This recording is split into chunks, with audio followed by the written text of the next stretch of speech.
Nagpapatuloy ang pag-iikot ng mga kandidatong senador ng administrasyon sa iba't ibang panig ng bansa. At sa huling campaign rally nito sa Dumaguete, binigyang diin ni Pangulong Ferdinand R. Marcos Jr.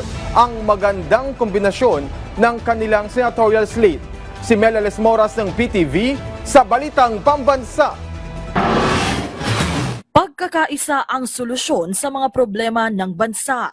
Yan ang iginiit ni Pangulong Ferdinand R. Marcos Jr. nang paunahan niya ang campaign rally ng Alyansa para sa Bagong Pilipinas sa Dumaguete City. Dito'y personal na ikinampanya ng presidente ang mga pambato sa pagkasenador ng administrasyon kabilang na sina dating DILG Secretary Benhur Abalos, Makati City Mayor Abby Binay, Senador Bong Revilla, Senador Pia Cayetano, dating Senador Ping Lacson, Senador Lito Lapid, dating Senador Manny Pacquiao, dating Senador Tito Soto, Senador Francis Tolentino, Congressman Erwin Tulfo, Congresswoman Camille Villar at Senadora Amy Marcos bagamat hindi siya nakarating. Kung minsan, pagka lumalabas ang mga kandidato, pare-pareho pong kulay ang suot na t-shirt. Kami iba-iba. Dahil sa iba't ibang partido kami nanggagaling. Ngunit, pumayag po silang lahat na magsama-sama dahil nakakaunawa po sila na ang tanging solusyon para sa mga problema natin ay ang magkaisa.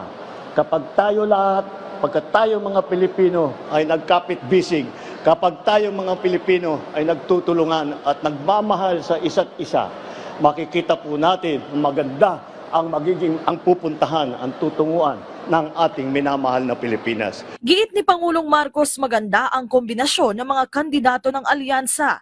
Galing sila sa iba't ibang lugar at karera at lahat sila may sapat ng karanasan kaya't wala na raw OJT sa Senado kung sakali. Mga kababayan, malinaw ang direksyon natin. Ang direksyon natin ay ang mapaunlad ang Pilipinas, hindi mang-aapi. Pag-unlad, hindi takot ang solusyon. Ang solusyon ay ang dapat pagandahin ang ating patakbo ng ating pamahalaan. Ang mga kandidato ng alyansa ay kasama natin sa pagtataguyod ng interes at kapakanan ng bawat isang Pilipino. Sa huli panawagan ng presidente sa publiko, sana'y suportahan ng lahat ang alyansa para sa Bagong Pilipinas sa ngalan ng ibayong pag-unlad ng bansa. Ito po ang alyansa sa Bagong Pilipinas. Maraming salamat, Dumaguete!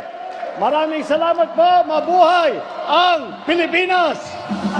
Mula sa PTV, Mel Moras para sa Balitang Pambansa.